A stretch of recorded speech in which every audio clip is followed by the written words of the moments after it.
Hi മക്കളെ, നമ്മളെല്ലാവരും പുതിയ GABക്ക് വേണ്ടി പ്രിപ്പയർ ചെയ്തുകൊണ്ടിരിക്കുകയാണ് അല്ലേ? സോ എല്ലാവരും പ്രിപ്പറേഷൻ അടിപൊളിയായിട്ട് പോകുന്നുണ്ട് വിചാരിക്കുകയാണ്. ശരിക്കും എന്തിനാണ് ഈ GAB എക്സാം? നിങ്ങൾ പലപ്പോഴും ആലോചിക്കുന്ന, പലപ്പോഴും എല്ലാവർക്കും അറിയുന്ന കാര്യം തന്നെയാണ്. നമ്മൾ ഒരു കാര്യം പഠിക്കുമ്പം അത് ജെയ്ക്കാവട്ടെ നീറ്റിനാവട്ടെ നമ്മൾ പ്രിപ്പയർ ചെയ്യുന്നത് കോമ്പറ്റേറ്റീവ് എക്സാമിനാണ് അല്ലേ? അപ്പോൾ കോമ്പറ്റേറ്റീവ് എക്സാമിന് പ്രിപ്പയർ ചെയ്യുമ്പോൾ ബോർഡ് എക്സാമിന് പഠിക്കുന്ന പോലെ പഠിച്ചിട്ട് കാര്യമില്ല. കാരണം ബോർഡ് എക്സാമിന് പഠിക്കുമ്പോൾ ഒരുപാട് കാര്യങ്ങൾ പഠിക്കുക, അത് എക്സാം ഹാളിൽ പോയി അപ്ലൈ ചെയ്യുക, അത് മാത്രമേ ഉള്ളൂ. പക്ഷേ ജെയ്, കീം, നീറ്റ് ഇങ്ങനെയുള്ള കോമ്പറ്റേറ്റീവ് എക്സാമിന് പ്രിപ്പയർ ചെയ്യുമ്പോഴേ കംപ്ലീറ്റ് ആയിട്ട് നമ്മളെ ലെവൽ മനസ്സിലാവണം. കാരണം ഇത് റാങ്ക് ബേസ്ഡാണ്.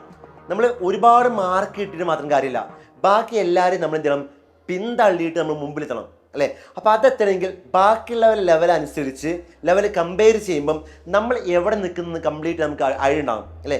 ആ ഐഡിയ ഉണ്ടാവണമെങ്കിൽ നമ്മൾ ഒരു റൂമിലിരുന്ന് എക്സാം എഴുതി നടക്കുന്ന കാര്യമല്ല അല്ലേ? പകരം എന്ത് ചെയ്യണം, പുറത്തിറങ്ങിയിട്ട് നമ്മൾ കോമ്പീറ്റ് ചെയ്യുന്ന ആൾക്കാരോട് എന്ത് ചെയ്യണം, മത്സരിക്കണം അല്ലേ? അതിന് നിങ്ങൾക്ക് അവസരം തരുന്നതാണ് GAB. നിങ്ങൾക്ക് എല്ലാവർക്കും അറിയാം, കേരളത്തിൽ തന്നെ എല്ലാ ആൾക്കാരും ഈ നീറ്റ് ജെയ്പ്പുള്ള എക്സാമിന് പ്രിപ്പയർ ചെയ്യുന്ന എല്ലാ ആൾക്കാരോടും നമ്മൾ എന്ത് ചെയ്യണം, കോമ്പീറ്റ് ചെയ്യണം. അങ്ങനെ കോമ്പീറ്റ് ചെയ്തിട്ട് നമ്മളെ ലെവൽ എവിടെയാണെന്ന് മനസ്സിലായാൽ മാത്രമാണ് നമ്മൾ മുൻപോട്ടുള്ള സ്റ്റഡീസ് എങ്ങനെ പോകണം നമുക്ക് തീരുമാനിക്കാൻ പറ്റുള്ളൂ അല്ലേ? അതിനുള്ള വണ്ടർഫുൾ ആയുള്ള അവസരമാണ് GAB. നിങ്ങൾക്ക് എല്ലാവർക്കും അറിയുന്നതാണ്. ഓക്കെ, അപ്പോൾ നമ്മളെല്ലാവരും വെയിറ്റ് ചെയ്യുന്ന നമ്മുടെ GABന്റെ സെൻറ്റർ ആണ് ഞാൻ അനൗൺസ് ചെയ്യാൻ പോവാണ്. ആ സെൻറ്റേഴ്സ് ഓരോ ജില്ലയ്ക്കും ഓരോ സെൻറ്റേഴ്സ് ആയിരിക്കും, നിങ്ങൾക്ക് അറിയാം. ആ സെൻറ്റേഴ്സ് ഞാൻ എന്താണ് അനൗൺസ് ചെയ്യാൻ പോവാണ്. ഫസ്റ്റ് എനിക്ക് പറയാനുള്ളത് തൃശ്ശൂരോടാണ്. തൃശ്ശൂരിൽ സെൻറ്റർ വരുന്നത് royal college of engineering and technology, Chiramarangad. Okay, പിന്നെ ആലപ്പുഴക്കാർക്ക് CAP college of engineering Alappuzha, പുന്നപ്പുറമുള്ള കോളേജാണ്.